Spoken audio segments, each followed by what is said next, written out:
De mai à octobre 1917, la guerre fait rage en Europe. La Vierge Marie est apparue à 7 reprises à 3 enfants, François, Jacinthe et Lucie. La deuxième apparition eut lieu le 13 juin 1917. Ce jour-là, l'échange entre la mère de Jésus et les enfants, agenouillés à la Cova da Iria, est aussi succinct que dense. Marie, après avoir demandé à Jacinthe de revenir le 13 du mois suivant, l'invite à réciter le chapelet avec assiduité et à apprendre à lire. Puis, elle annonce à la fillette qu'elle va emmener François et Jacinthe auprès d'elle. Pas Lucie, qui est destinée à faire connaître au monde la dévotion au cœur immaculé de Marie.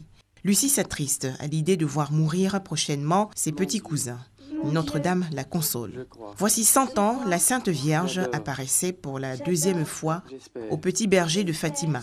L'Église célèbre cette année le centenaire de ses apparitions, marqué notamment par la canonisation de Jacinthe et François.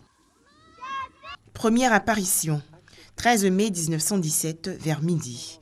Une dame toute vêtue de blanc apparaît aux 3 petits bergers dans un petit chêne. Deuxième apparition, 13 juin 1917. Troisième apparition, 13 juillet 1917.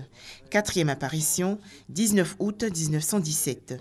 Le 10 août 1917, l'administrateur du canton, Arthur d'Oliveira Santos, connu pour son anticléricalisme, demande à voir les petits voyants et les interroge sans succès. Le 13 août, il fait enfermer Lucie et ses 2 cousins pour trouble à l'ordre public. L'administrateur les relâche le 15 août. Pour la 5e apparition, le 13 septembre, environ 30 000 fidèles s'agenouillent devant le messager de la Vierge Marie, Lucie, Jacinthe et François, implorant leur secours pour obtenir la guérison des malades. 6e apparition, le miracle du soleil.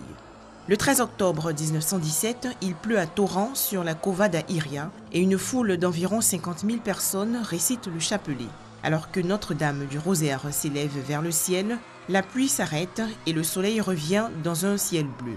Les témoins peuvent regarder le soleil directement. Ils le voient se mettre à tourner sur lui-même, lançant des faisceaux de lumière de différentes couleurs.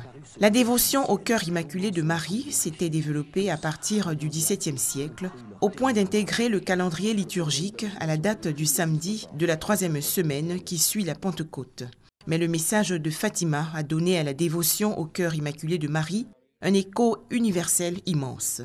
Le 30 octobre 1942, le pape Pie XII consacre le monde au cœur immaculé de Marie.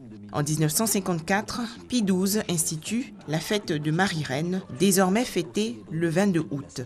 Puis Jean-Paul II renouvelle la consécration au monde à 3 reprises, en 1982, 1983 et 1984. Plus récemment, c'est le pape François qui va opérer cette consécration le 13 octobre 2013, après avoir fait venir de Fatima à Rome la statue de la Vierge du Sanctuaire.